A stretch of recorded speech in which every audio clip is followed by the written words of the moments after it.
ঠাকুর Ramakrishnadev ISKCON মন্দির, তারাপীঠ এই সমস্ত জায়গায় কোনো একটা সময় সাধকরা ছিলেন। তাহলে তাদের আজ এত বড় বড় সংস্থা কি করে হলো? আচ্ছা, বোঝবার বিষয় হলো এটাই, ঠাকুর শ্রীরামকৃষ্ণদেবের যে বেলুড় মঠ বা দক্ষিণেশ্বর মন্দির, মানে মূলত দক্ষিণেশ্বর মন্দির রানী রাসমণির প্রতিষ্ঠা করা হলেও আমরা শ্রীরামকৃষ্ণদেবের সঙ্গে যুক্ত করেই মানে ওই মন্দির প্রসিদ্ধ হয় আর কি। এছাড়া আছে ইস্কন মন্দির, যেখানে রাধাকৃষ্ণ পূজিত হন এবং তথা আহ, মানে যথারীতি চৈতন্য মহাপ্রভুর যে বিচারধারা যে ভাবধারা সেটাই মূলত তাদের প্রচার প্রসারের লক্ষ্য। আর তারাপীঠ মন্দির মানে হচ্ছে বামদেবের সাধন ভূমি এবং বামাখ্যাপার যিনি আরাধ্য দেবী মা তারা, তিনি। এবারে প্রশ্নটা হলো যে তারা তো ছিলেন, অনেকে বলে তারা ছিলেন, তারা মহাপুরুষ ছিলেন, তারা যে সময় ছিলেন সেই সময়কালে তারা যেভাবে সেবা করতেন আজকের যুগে সম্ভব নয়। আচ্ছা, আমি একটা কথা বলি, আপনারা এই ভিডিওটি এখন কিসের মধ্যে দেখছেন? নিশ্চয়ই মোবাইল ফোনে একটা ডেটা প্যাক রিচার্জ করতে হয়েছে। আচ্ছা বলুন তো, রামকৃষ্ণ পরমহংসদেব, মহাপ্রভু চৈতন্য মহাপ্রভু বা বামাখ্যাপার সময় কি এই ব্যাপারটি ছিল? নাকি তাদেরকে ফোনে রিচার্জ করতে হতো? নাকি সেই সময় মোবাইল ছিল? কথাটি একটু হাস্যকর হলেও আমি একটু মানে হাসির ছলেই কথাটা বললাম। আসলে বাস্তব সত্যিটাকে কোনোদিনও অস্বীকার করা যায় না। আসল কথাটা হলো এটাই। বাস্তব যুগোপযোগী ধর্ম, ধর্ম উপযোগী যুগ হয় না। যুগের সাথে সাথে ধর্মাচরণের পরিবর্তন হয়, ধর্মের ভাবভঙ্গিমার পরিবর্তন হয়, ধর্ম প্রচারকদের জীবন ধারণ, জীবনযাত্রা সবকিছুরই পরিবর্তন হয়। ঠিক আছে? তো এইটা একটা বোঝবার বিষয় আছে। মানুষ এই মুহূর্তে দাঁড়িয়ে যে পরিস্থিতিতে দাঁড়িয়ে আছে, সেখানে দাঁড়িয়ে সে আজ থেকে ১০০, ১৫০, ২০০ বছর আগে কিভাবে তখন জীবনযাপন করতো সাধকরা, সেটা বলে কোনো লাভ নেই। তার কারণ হচ্ছে, তার প্রত্যক্ষ প্রমাণ হচ্ছে তাদের বর্তমান সংস্থাগুলি, তারা যেগুলো স্থাপনা করে গেছিলেন। তো তারা তো মানুষের কাছ থেকে টাকা পয়সা নিতেন না, এগুলো ঠিক কথা, নিশ্চয়ই ঠিক কথা। তারা সম্পূর্ণ সাধন মার্গে হেঁটেছেন এবং তারা ত্যাগকে মূল প্রাধান্য দিয়েছিলেন। তবে একটা কথা বলি, হুম। এই ত্যাগের মধ্যে ঠাকুর রামকৃষ্ণদেবের একটি জায়গায় কোথাও উল্লেখ আছে, আপনারা রামকৃষ্ণদেবকে কম বেশি সবাই পড়েছেন। তিনি বারবার বলতেন যে, "মা আমাকে শুকনো সাধু করিস নে।" এই কথাটি কিন্তু খুব তাৎপর্যমূলক কথা। কেন উনি বলতেন যে, "মা আমাকে শুকনো সাধু করিস নে?" এবং তার সঙ্গে এটাও বলতেন যে, "মা আমাকে সদা রসে বশে রাখিস।" এই কথাটির কিন্তু অনেক গুরুত্ব আছে। তার কারণ হচ্ছে, ঠাকুর যখন সাধনা করতে গেছিলেন, তার সেই সাধন কালে তাকে এত কষ্ট সহ্য করতে হয়েছিল, হুম। তখন তিনি উপলব্ধি হুম। করেছিলেন যে মানুষের জন্য এইরকমভাবে সাধনা করার কোনো প্রয়োজনীয়তাই নেই। প্রয়োজন। এরকমই আমরা একটা উদাহরণ বুদ্ধদেবের সময়ও পাই। বুদ্ধদেব হুম। নিজের শরীরকে যাতনা দিয়ে একেবারে মানে কঙ্কালসার হয়ে গেছিলেন। তখন তিনি রিয়ালাইজ করেছিলেন যে না, এটা ভুল রাস্তা। এভাবে করাটা ঠিক নয়। হুম। ঠিক আছে? তো তারপরে উনি সেই ব্রতকে ত্যাগ করে আবার সাধারণভাবে স্বাভাবিকভাবে যেমন খাওয়া-দাওয়া করা, জীবনযাপন করা সেগুলি করা শুরু করেন। তো বারবার বুঝতে হবে যে যুগ অনুযায়ী কিন্তু ধর্ম পরিবর্তিত হয়। যুগ অনুযায়ী অবশ্যই ধর্ম পরিবর্তিত হয়। কারণ আমরা যদি আগেও যাই, আমরা যদি নারায়ণেরও বিভিন্ন অবতারকে দেখি, তারও দেখব কিন্তু বিভিন্ন রকম অবস্থা। হুম। নারায়ণ যিনি অবতার আচ্ছা। নিয়েছেন, রাম রূপে একই রকম হ্যাঁ। অবস্থা তার জীবনযাপন, কৃষ্ণ রূপে তার আরেক রকম হুম। জীবনযাপন। তিনি যখনই অবতার নিয়েছেন তার প্রত্যেকটা রূপেই জীবনযাপনের ধরন কিন্তু আলাদা। তিনি কিন্তু সেই সময় উপযোগী হয়ে এসেছিলেন হুম। এবং সেটাই দেখাতে চেয়েছিলেন যে এই সময় তুমি ধর্মকে কিভাবে পালন করতে পারবে বা হুম। করা উচিত এবং সেই অনুযায়ী কিভাবে তোমার জীবনযাপন করা উচিত। আচ্ছা। তো বুঝতে হবে এই ব্যাপারটাই যে এটা সম্ভব নয় আজকের দিনে তাদের মতো করে জীবনযাপন করা। কারণ ওই যে উদাহরণটা দিলাম, ঠাকুর বলেছেন, "মা আমায় শুকনো সাধু করিস না, হুম। আমায় রসে বশে রাখিস।" তার কারণ উনি তখন উপলব্ধি করেছিলেন যে আগামী সময়টা যেটা আসতে চলেছে, মানুষের কাছে অর্থটাই একমাত্র চালিকা শক্তি হয়ে উঠবে। পুরো পৃথিবী কিন্তু যে শক্তির ওপর চলবে। তো অতএব আজকের দিনে দাঁড়িয়ে এই ধরনের প্রশ্নগুলো অমূলক হয়ে দাঁড়ায়। আচ্ছা, আচ্ছা। ২য় প্রশ্ন। একজন ডাক্তারের কাছে মানুষ ফ্রিতে চিকিৎসা পাওয়ার কথা বা নার্সিং হোমে গিয়েও একথা বলতে পারে না কেন? হ্যাঁ, এইটাই হচ্ছে আরেকটা প্রশ্ন যে আ মানুষ না অনেকটা রোবটিক।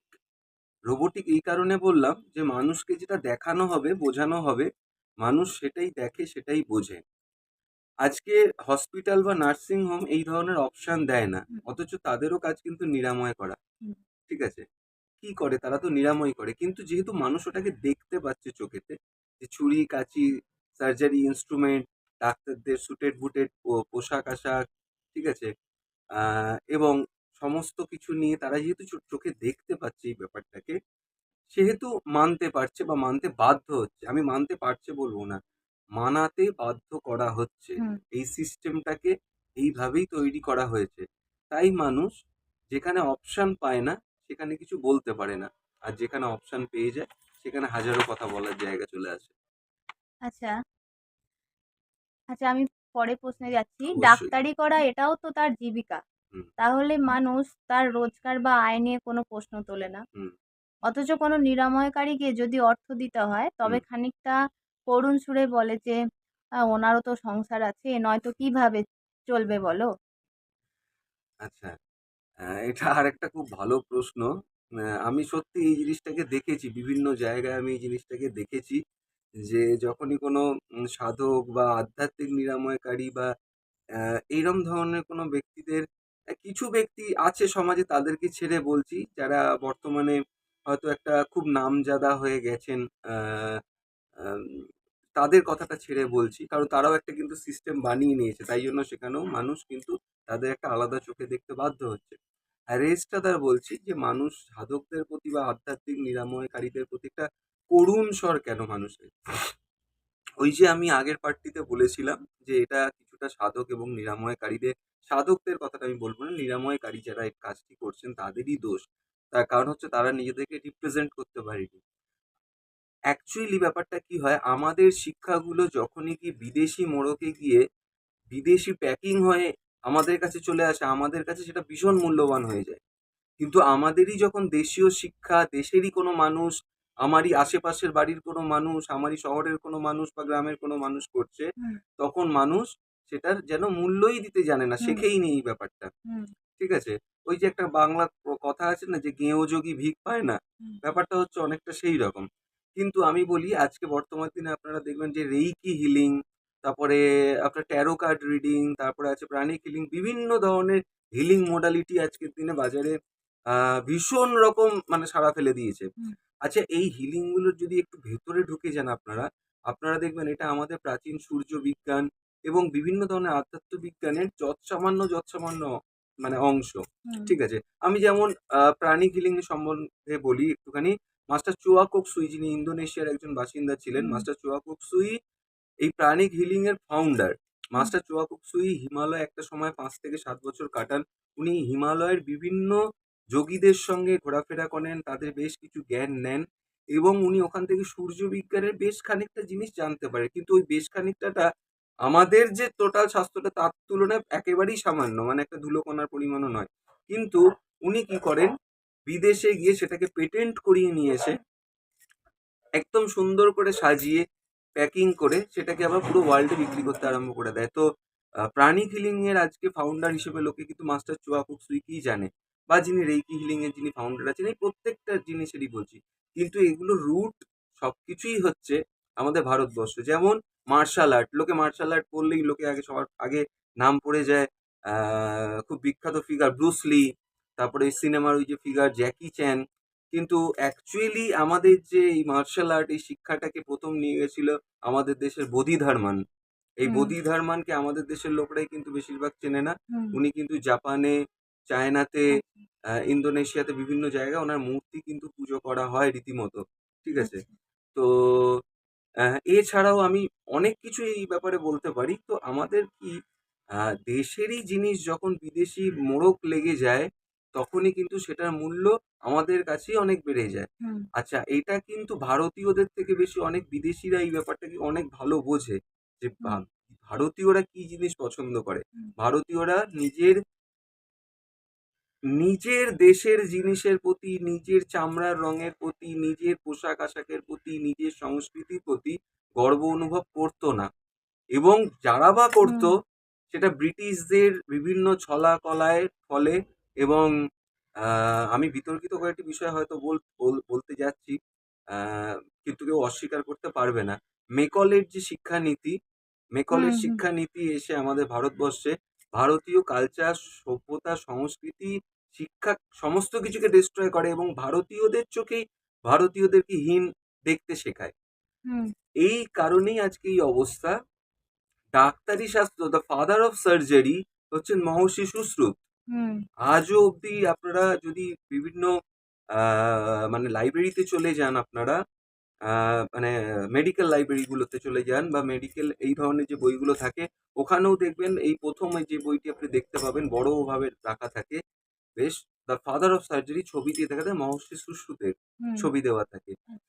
তা উনি তো কেমন ছিলেন? উনি তো সাধারণ পোশাক-আশাক, একটা ঋষির পোশাক-আশাক, সঙ্গে শল্য চিকিৎসার বেশ কিছু সরঞ্জাম এরকম ছিল।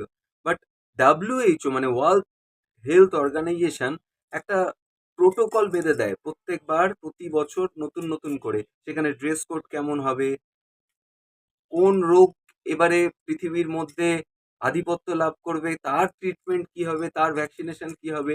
হ্যাঁ, যদিও আমি কিন্তু বলছি ব্যাপারটা একটু বিতর্কিত বিষয়ই বলছি। ঠিক আছে? কিন্তু যেটা বাস্তব সত্যি, যেটা আজ না হোক কাল প্রমাণিত হবেই। আমি সেমনই কথা বলছি। তো আমি এটা নিয়ে অতিরিক্ত কোনো বিতর্কিত জিনিসের মধ্যে জড়াবো না। আশা করি আ আমি আমার বক্তব্যগুলি বোঝাতে পেরেছি ছোটর ওপর।